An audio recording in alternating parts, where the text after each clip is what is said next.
చీపురు విషయంలో ఈ పొరపాట్లు చేస్తే దరిద్రం పెరుగుతుందట. వాస్తు ప్రకారం మన ఇంట్లో చీపురును చాలా పవిత్రంగా భావిస్తారు. కాబట్టి చీపురును ఎలా పడితే పడేయకూడదు. ఎక్కడ పడితే అక్కడ అస్సలు ఉంచకూడదు.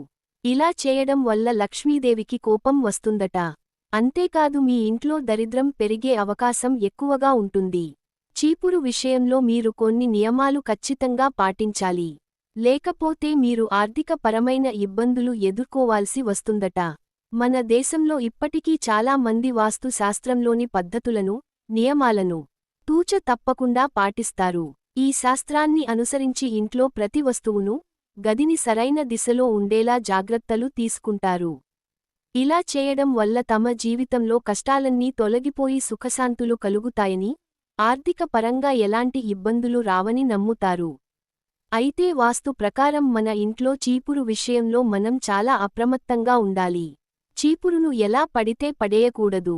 ఎక్కడ పడితే అక్కడ అస్సలు ఉంచకూడదు. ఇలా చేయడం వల్ల లక్ష్మీదేవికి కోపం వస్తుందట. అంతేకాదు మీ ఇంట్లో దరిద్రం పెరిగే అవకాశం ఎక్కువగా ఉంటుంది. చీపురు విషయంలో మీరు కొన్ని నియమాలు ఖచ్చితంగా పాటించాలి. లేకపోతే మీరు ఆర్థిక పరమైన ఇబ్బందులు ఎదుర్కోవాల్సి వస్తుందట. ఈ సందర్భంగా వాస్తు శాస్త్రం ప్రకారం చీపురు విషయంలో ఎలాంటి పొరపాట్లు చేయకూడదు. ఏ పద్ధతులను ఫాలో అవ్వాలనే ఆసక్తికరమైన విషయాలను ఇప్పుడు తెలుసుకుందాం. విరిగిన చీపురుతో పురాణాలు. వాస్తు ప్రకారం చీపురు చాలా పవిత్రమైనది. లక్ష్మీదేవి ప్రతీకగా చీపురును భావిస్తారు. అందుకే మన ఇంట్లో చీపురును వాడేటప్పుడు అనేక జాగ్రత్తలు తీసుకోవాలి. ముఖ్యంగా విరిగిపోయిన చీపురుతో ఇంటిని శుభ్రం చేయకూడదు.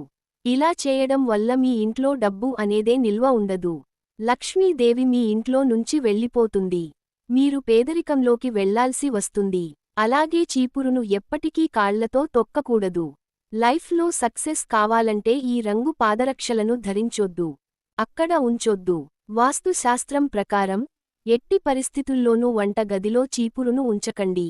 ఎందుకంటే వంటగదిలో మనం ఎల్లప్పుడూ ఆహారాన్ని తయారు చేసుకుంటాం. మీరు మరచిపోయి కిచెన్లో చీపురును ఉంచితే మీకు ఆహారం దొరకడం ఇబ్బందిగా మారుతుంది. చీపురే కాదు, ఇంటిని శుభ్రం చేసే ఏ వస్తువులను కూడా వంటగదిలో ఉంచకూడదు. చీపురును నిలబెట్టొద్దు. వాస్తు శాస్త్రం ప్రకారం చీపురును ధనం, ఆభరణాలు ఉండే చోట అస్సలు ఉంచకూడదు. అలాగే ఎట్టి పరిస్థితుల్లోనూ చీపురును మీ ఇంట్లో గోడకు ఆనించి నిలబెట్టకండి. ఇలా చేయడం వల్ల మీకు అనవసరమైన ఖర్చులు పెరిగే అవకాశం ఎక్కువగా ఉంటుంది. మీరు చీపురును వాడిన వెంటనే దానిని అడ్డంగా ఉంచాలి. అది కూడా ఏదైనా తలుపుల వెనుక ఉంచాలి. చీకటి పడ్డాక చీపురు వాడొద్దు. వాస్తు శాస్త్రం ప్రకారం మీ ఇంటిని శుభ్రం చేసేందుకు సంధ్యావేళలో అంటే చీకటి పడ్డాక చీపురును అస్సలు వాడకూడదు. ఇలా చేస్తే లక్ష్మీదేవికి కోపం వస్తుంది. కాబట్టి పగటిపూట మాత్రమే చీపురుతో మీ ఇంటిని లేదా ఇంకేదైనా ప్రదేశాన్ని శుభ్రం చేసుకోవాలని గుర్తుంచుకోండి. పాడైపోయిన చీపురును. మనలో చాలా మంది ఇళ్లలో చీపురును నిత్యం వాడటం వల్ల అవి పాడైపోతూ ఉంటాయి. అలా పాడైపోయిన చీపురును ఎప్పుడు పడితే పడేయకూడదు. ముఖ్యంగా గురువారం, శుక్రవారం రోజున, ఏకాదశి వంటి పవిత్రమైన రోజున చీపురును పడేయొద్దు. కేవలం శనివారం మాత్రమే పారేయాలి. అమావాస్య రోజున కూడా పడేయొచ్చు. అయితే ఈ విషయాన్ని ఎవ్వరికీ చెప్పకుండా రహస్యంగా పాడేయాలి. పారే కాలువలో. వాస్తు శాస్త్రం ప్రకారం చీపురు అనేది శుభప్రదమైన విషయాలకు సంకేతం. కాబట్టి విరిగిపోయిన చీపురును పారే కాలువలో ఎట్టి పరిస్థితుల్లో పడేయకూడదు. ఇలా చేయడం వల్ల లక్ష్మీదేవికి ఆగ్రహం తెప్పించినట్టే అవుతుంది. శుభకార్యాల సమయంలో.